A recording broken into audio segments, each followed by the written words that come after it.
Halo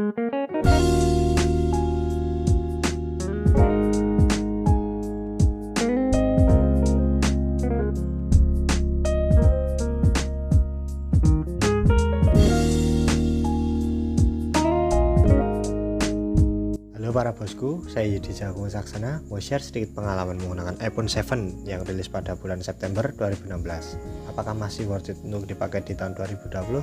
Simak yuk. Mulai dari bodinya, bodi iPhone 7 memiliki berat sebesar 138 gram dan kaca depannya telah dibalut Corning Gorilla Glass, serta bodi belakangnya masih menggunakan material aluminium dan terdapat sertifikat IP rating 67 yang tahan air dengan kedalaman kurang lebih 1 meter selama 30 menit.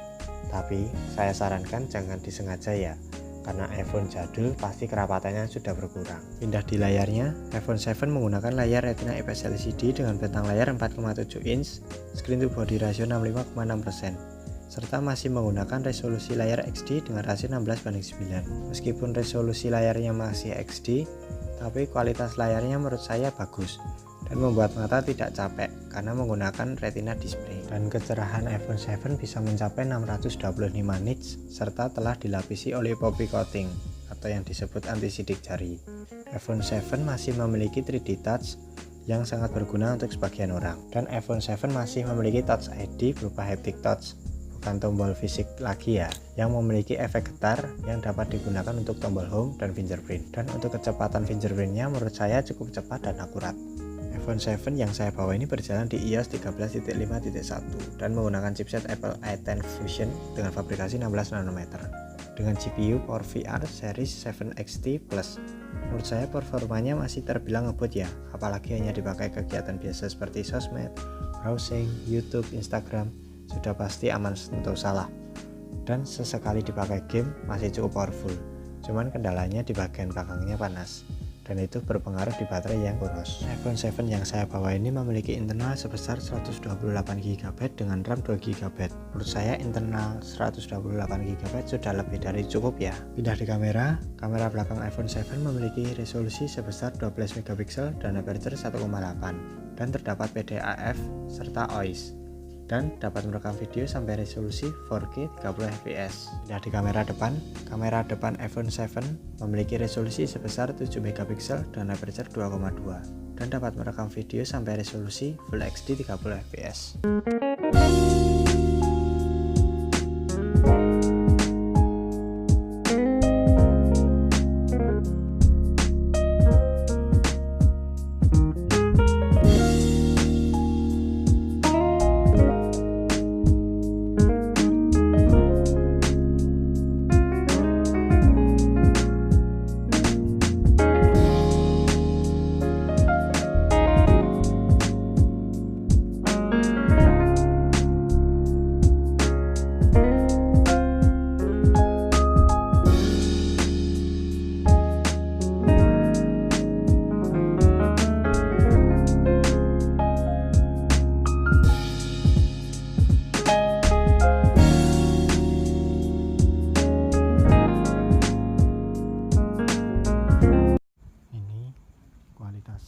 Perekaman video menggunakan iPhone 7 di resolusi Full HD 30fps.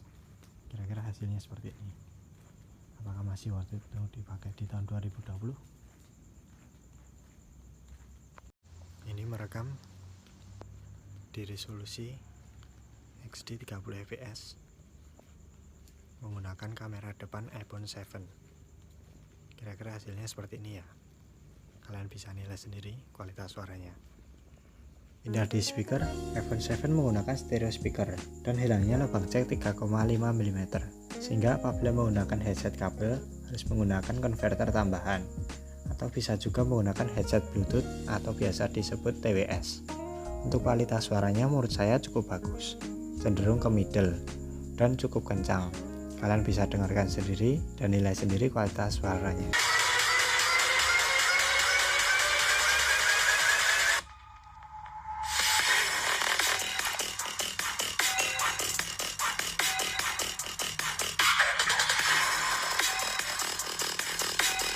Pindah di baterainya, iPhone 7 memiliki kapasitas baterai sebesar 1960 mAh, ukuran yang sangat kecil untuk sebuah smartphone.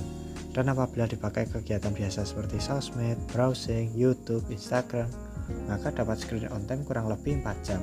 Tapi apabila dipakai game, bisa mendapat screen on time kurang lebih 3 jam. Jadi saran saya harus sedia power bank ya apabila mau membeli iPhone 7.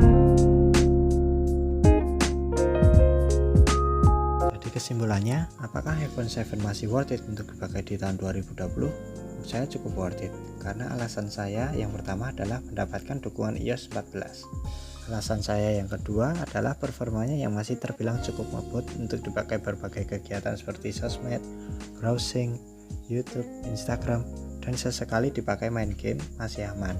Cuman konsekuensinya apabila dipakai main game, maka suhu handphone menjadi panas, yang mengakibatkan baterainya menjadi boros. Alasan saya yang ketiga adalah telah menggunakan stereo speaker yang kualitasnya cukup bagus dan cukup kencang, tapi sayangnya apabila ingin menggunakan headset kabel harus menggunakan konverter tambahan atau menggunakan true wireless karena hilangnya lubang jack 3,5 mm. Alasan saya yang keempat adalah kamera yang terbilang masih bagus dan masih bisa bersaing di tahun 2020. Alasan saya yang kelima adalah bodi yang compact, karena untuk sebagian orang handphone compact menjadi favorit karena bisa digunakan dengan satu tangan, enak digenggam, serta terkesan simpel.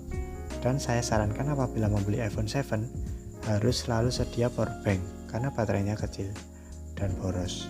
Itu saja kesimpulan dari saya, dan apabila ada salah kata, salah informasi, beda pendapat, saya minta maaf. Dan untuk kalian para bosku yang memiliki iPhone 7 dan berniat untuk dijual, maka kalian bisa isi di kolom komentar dan mencantumkan spesifikasi, kondisi, dengan sertakan nomor atau link pembelian. Jangan lupa untuk like, share, subscribe channel ini. Terima kasih.